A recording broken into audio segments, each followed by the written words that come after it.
KPK menetapkan 5 tersangka kasus korupsi pengadaan proyek infrastruktur jalan di wilayah Kabupaten Mandailing Natal, Saudara, senilai 231,8 miliar rupiah. Selengkapnya kita bahas bersama dengan Komisioner KPK periode 2015 hingga 2019, Bang Saud Situmorang, dan juga politisi Partai Gerindra, Bang Hendarsam Marantoko yang telah bergabung bersama kami di Kompas Petang. Salam sehat semuanya. Ya. Selamat sore. Selamat sore. Saya ke Bang Hendarsam dulu nih. Sudah ada obrolan belum dengan Bobi Nasution atau mungkin sudah dapat pernyataan soal kasus ini? Ya nggak ada lah sama sekali kan, karena kan tidak ada korelasi secara langsung antara Mas Bobi Nasution dengan kita di Partai Gerindra. Sebenarnya ya, secara ini kalau konteksnya terkait dengan masalah perkara OTT ini. Tapi satu yang pengen kita garis bawahi dan pengen kita sampaikan bahwa kita mengucapkan selamat kepada KPK yang sudah melakukan tugasnya dengan cukup baik pada saat ini, bahwa menjalankan salah satu hashtag kita dari Pak Prabowo, yaitu melakukan pemberantasan tindak pidana korupsi. Dan oleh karena itu dari kita berharap bahwa kasus ini berjalan sebagaimana alurnya. Tadi dari KPK juga sudah menyampaikan akan menindaklanjuti dan tidak akan melihat kepada person siapa yang akan nanti dipanggil. Termasuk tentunya salah satunya Bobi Nasution, Bung Bobi Nasution. Dari kami juga senada dengan hal tersebut, siapapun itu ya di mata hukum tetap sama ya. Mau gubernur, mau menteri, dan oleh karena itu kita berharap bahwa dalam rangka apa yang dikatakan oleh KPK tadi, follow the money tadi, itu adalah dalam rangka untuk mencari konstruksi pembuktian, follow the evidence. Jadi nanti biar kita lihat bahwa kemana nanti alat bukti ini akan mengarah. Memang kalau nanti mengarah kepada beberapa pihak, ya tentunya akan dipanggil. Tapi setidak-tidaknya panggilan tersebut juga tidak harus dinyatakan bahwa seorang dipanggil itu akan menjadi tersangka juga. Bahwa proses pemeriksaan daripada seseorang menjadi saksi dalam perkara tersebut adalah memang untuk konteksnya untuk melengkapi berkas perkara. Sehingga berkas perkara itu menjadi lengkap, duduk masalahnya itu menjadi terang benderang, sehingga oleh karena itu didapatkan suatu konstruksi hukum yang tepat dan akurat bagi KPK. Terkait dengan kasus ini ya, duduk masalahnya terbuka begitu, prosesnya terang benderang begitu, terkait dengan bagaimana KPK menyatakan bahwa follow the money. Saya ke Bang Saud. Jadi menurut Anda seberapa penting penjelasan ataupun keterangan dari Gubernur Sumatera Utara Bobi Nasution di kasus ini? Ya, pertama dia yang tahu persis dong, itu kan uang ratusan M ya. Itu pertama. Kedua, dia ngerti nggak pidato Pak Prabowo tuh setiap hari isinya kayak gimana gitu. Kalau dia ngerti isi pidatonya Prabowo, dia kendalikan anak buahnya di bawah. Ya nggak? Kan orang bilang katanya itu ketua kelas tuh, siapa ini, si TP ini katanya. Ketua kelas, orang tanya lagi, kalau gitu kepala sekolahnya siapa katanya gitu kan. Ya rame itu sekarang di Medan tuh. Sebutannya si siapa ini, si TG ini. Jadi maksud saya gini loh, kalau ini 2025, berarti kan anggarannya jelas di periode sekarang ya. Jadi kelihatannya memang ini sangat-sangat nggak patuh sama sekali pada pemerintah pusat. Kebanyakan pemerintah di daerah itu presidennya Prabowo sudah ngomong tiap hari, Anda hentikan hari ini juga, berhenti titik. Udah itu aja, jangan mikir-mikir yang lain gitu loh. Ya kemudian kalau KPK juga hanya kemudian normatif bilang ya kita akan panggil, enggak juga, uang gitu besar tuh pasti ada pengaruh lah, paling enggak ada potensi pasal 2-nya itu, ada penggunaannya wewenang, nyeleweng dan seterusnya, pasti ada potensi. Nggak mungkin juga uang segitu gede itu dijalani oleh orang itu sendiri gitu. Jadi sampai di situ dulu Bang Saud, ada potensi memengaruh dalam kasus ini. Saya ingin minta tanggapan dari Bang Hendarsam. Ya, itu bahwa kembali lagi kepada bagaimana KPK melihatnya. Jadi kami juga mendesak pada KPK untuk segera menuntaskan permasalahan ini, ya tidak berlarut-larut supaya tidak ada anasir-anasir yang ini. Kalau memang tadi seperti yang Bang Saud sampaikan, apa yang Pak Prabowo sampaikan itu mungkin seminggu bisa 3 kali beliau menyampaikan tentang masalah pemberantasan korupsi ya. Apa namanya itu tentang tidak boleh korup, berhenti di sini ya, stop ya kan, ya jangan sampai ulangi lagi. Ini masih aja seperti itu. Jadi bisa kita katakan apa yang beliau katakan itu ya bukan sekedar omong-omong, bahwa beliau sudah sampaikan melalui KPK saat ini dan juga Kejaksaan Agung sudah itu berulang kali. Tapi saya ingin memberi catatan sebenarnya bahwa sistem pengadaan ini kan sistemnya menggunakan e-katalog ya.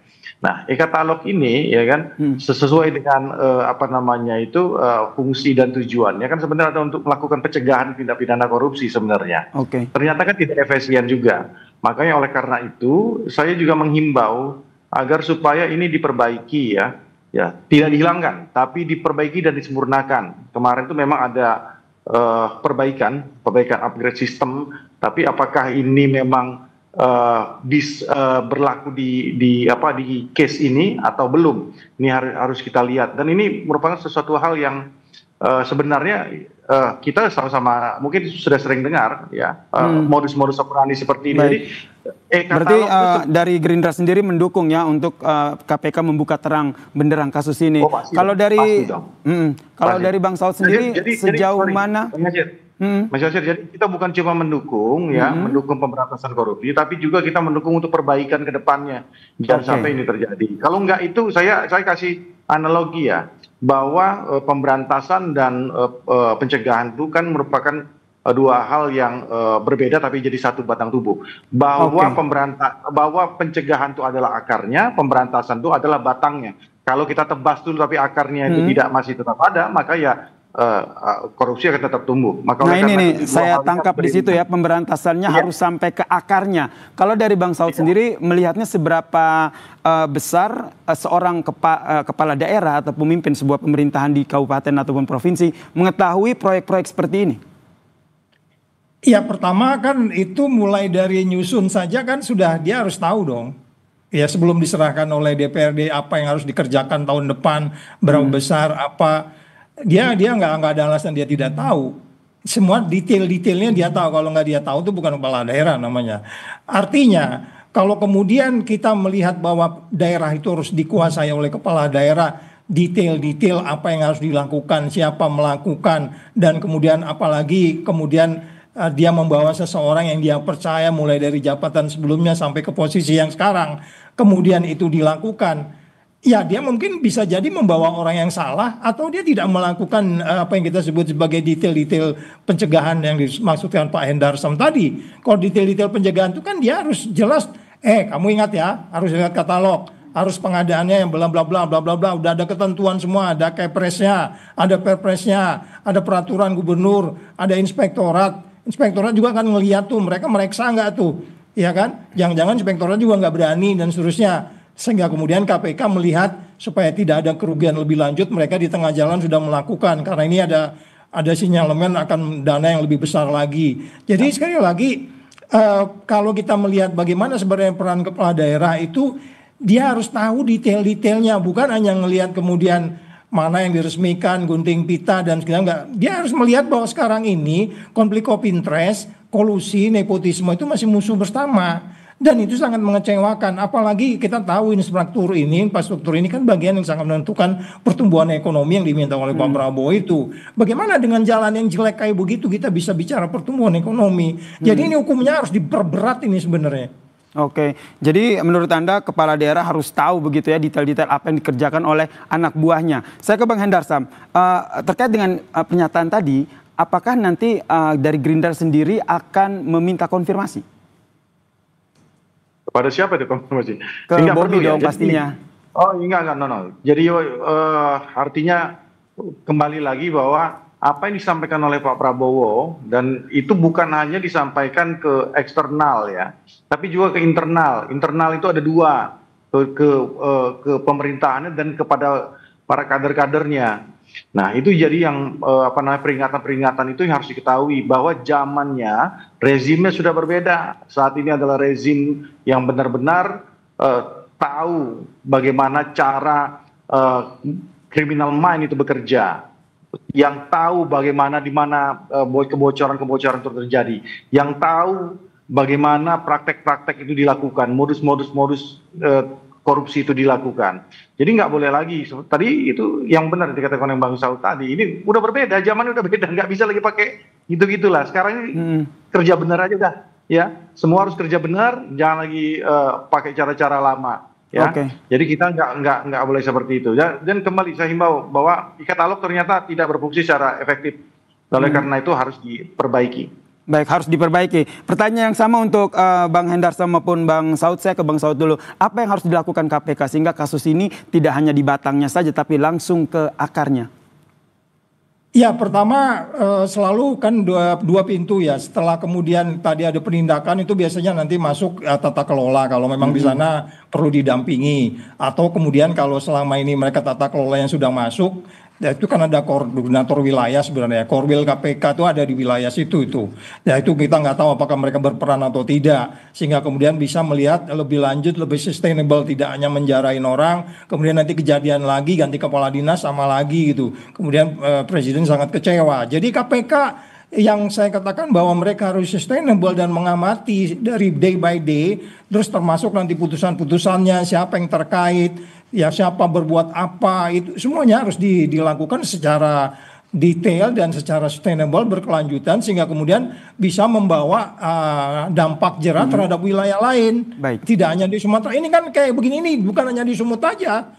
Kita kemarin kan udah dengar juga di Lampung dan seterusnya. Jadi ini nggak ada perubahan di daerah nih. Ini sangat mengkhawatirkan nih sebenarnya, Mas Nasir. Baik, ke Bang Hendarsam.